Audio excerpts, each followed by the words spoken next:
Welcome back to the Bible Experience, our journey through the scriptures one chapter at a time.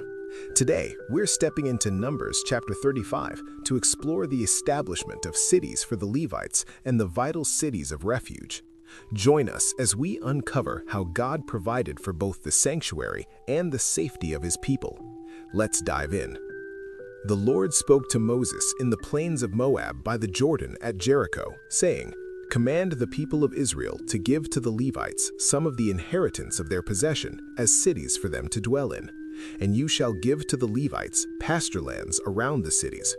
The cities shall be theirs to dwell in, and their pasturelands shall be for their cattle and for their livestock and for all their beasts.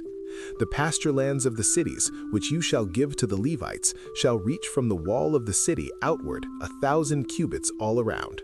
And you shall measure outside the city, on the east side 2,000 cubits, and on the south side 2,000 cubits, and on the west side 2,000 cubits, and on the north side 2,000 cubits, the city being in the middle. This shall belong to them as pastureland for their cities. The cities that you give to the Levites shall be the 6 cities of refuge, where you shall permit the manslayer to flee, and in addition to them you shall give 42 cities. All the cities that you give to the Levites shall be 48 with their pasturelands. And as for the cities that you shall give from the possession of the people of Israel, from the larger tribes you shall take many, and from the smaller tribes you shall take few. Each, in proportion to the inheritance that it inherits, shall give of its cities to the Levites. Cities of refuge. And the Lord spoke to Moses, saying, "Speak to the people of Israel, and say to them, when you cross the Jordan into the land of Canaan, then you shall select cities to be cities of refuge for you, that the manslayer who kills any person without intent may flee there. The cities shall be for you a refuge from the avenger, that the manslayer may not die until he stands before the congregation for judgment. And the cities that you give shall be your 6 cities of refuge. You shall give 3 cities beyond the Jordan, and 3 cities in the land of Canaan, to be cities of refuge. These 6 cities shall be for refuge for the people of Israel, and for the stranger and for the sojourner among them, that anyone who kills any person without intent may flee there. But if he struck him down with an iron object so that he died, he is a murderer. The murderer shall be put to death. And if he struck him down with a stone tool that could cause death, and he died, he is a murderer. The murderer shall be put to death. Or if he struck him down with a wooden tool that could cause death, and he died, he is a murderer. The murderer shall be put to death. The avenger of blood shall himself put the murderer to death. When he meets him, he shall put him to death. And if he pushed him out of hatred, or hurled something at him lying in wait, so that he died, or in enmity struck him down with his hand, so that he died, then he who struck the blow shall be put to death. He is a murderer. The avenger of blood shall put the murderer to death when he meets him. But if he pushed him suddenly without enmity, or hurled anything on him without lying in wait, or used a stone that could cause death, and without seeing him dropped it on him, so that he died, though he was not his enemy and did not seek his harm, then the congregation shall judge between the manslayer and the avenger of blood in accordance with these rules. And the congregation shall rescue the manslayer from the hand of the avenger of blood, and the congregation shall restore him to his city of refuge to which he had fled, and he shall live in it until the death of the high priest who was anointed with the holy oil.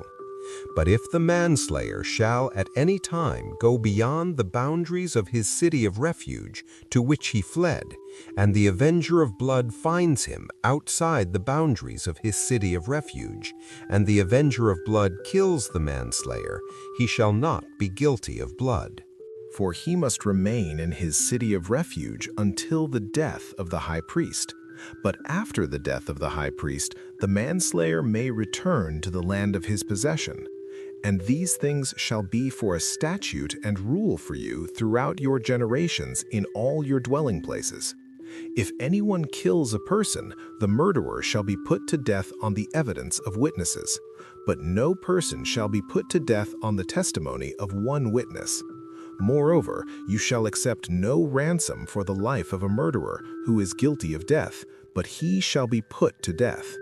And you shall accept no ransom for him who has fled to his city of refuge, that he may return to dwell in the land before the death of the high priest.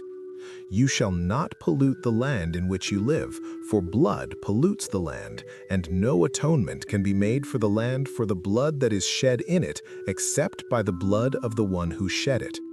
You shall not defile the land in which you live, in the midst of which I dwell, for I, the Lord, dwell in the midst of the people of Israel. That concludes our look at the provisions for the Levites and the laws of justice in Numbers 35. Numbers 35 establishes a sophisticated judicial and residential system for Israel, balancing the needs of the priesthood with the requirements of objective justice. By distributing the Levites across 48 cities, the law ensured that spiritual leadership was accessible to every tribe. Central to this system were the 6 Cities of Refuge, which provided a vital legal protection for those guilty of accidental killing, preventing the endless cycles of blood feuds common in the ancient world. By linking the release of the manslayer to the death of the high priest, the chapter underscores the sanctity of life and the necessity of atonement, reminding the nation that the land they inhabited was holy ground that must not be defiled by unpunished or ignored bloodshed. Thank you for walking through this chapter with us. We hope these insights into God's heart for mercy and order continue to inspire you. May God bless you, and we look forward to having you with us next time as we continue our journey through the Bible, one chapter at a time.